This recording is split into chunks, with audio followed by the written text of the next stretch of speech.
Maybe I could start with a sort of existential question. All right.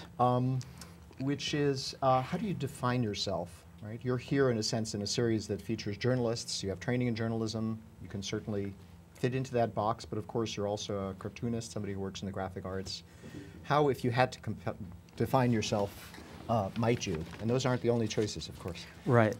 I think I consider myself a cartoonist, first and foremost, and a cartoonist who's worked in the medium of journalism. Most of my work that I'm kind of known for is journalism, but I sort of got into it for the laughs, basically. I got into cartooning because I wanted to make people laugh. But I'd studied journalism before, so I wanted to be a journalist, but getting out of journalism school, I found there were no jobs in that. And sorry to inform you of this, but I was getting out at a time when everyone seemed to be getting a journalism degree. I think because of All the President's Men, that movie.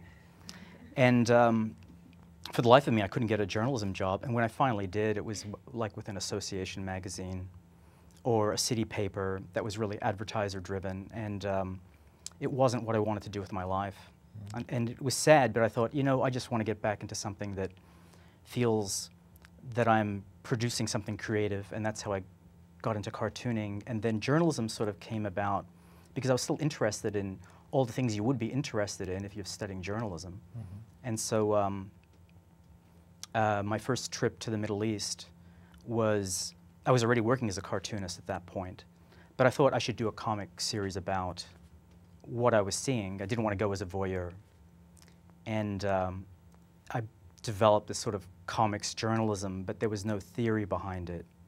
It was it just worked its way out. I realized I had sort of journalism blood coursing through my body, so I approached it as a journalistic assignment, and that's how it came out. And then later on, I became more focused in how I sort of put things together. So are there things that you learned in majoring in journalism that have stuck with you or served you in the course of your work? I mean, there are things I learned, and then there are things that I didn't learn. And I think the things that I learned was how to conduct an interview and how to do some research. Now, I think with your profession, I think as a academic historian, you really know how to research. I've kind of had to come up with some of those skills myself. But I think the ultimate thing is curiosity in people. That's what a journalist should have, and that's something I developed.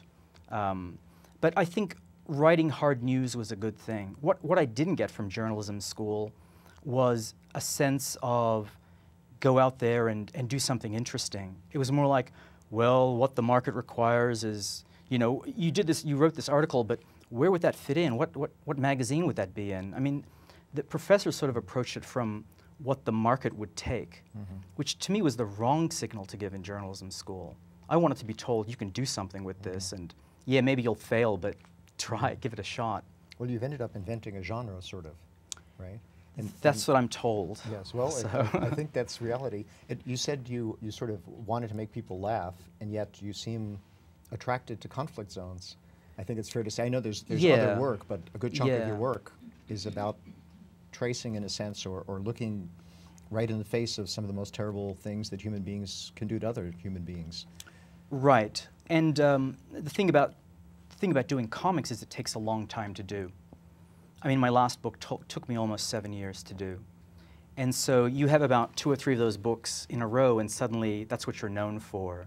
But you still might have other interests. I mean, you work on a lot of labor. I mean, labor seems to be one of the angles you take. And I imagine it takes a long time to do. Well, it certainly does. Any kind of piece of research takes many years. And I think there, too, in academia, there's pressure, of course. There's the publish or perish kind of thing for people trying for tenure. There is a certain pressure for quantity, but anything that has any quality in it will take many, many years to do research and then to write. These things don't happen very fast. So in that sense, I think it's probably not much different.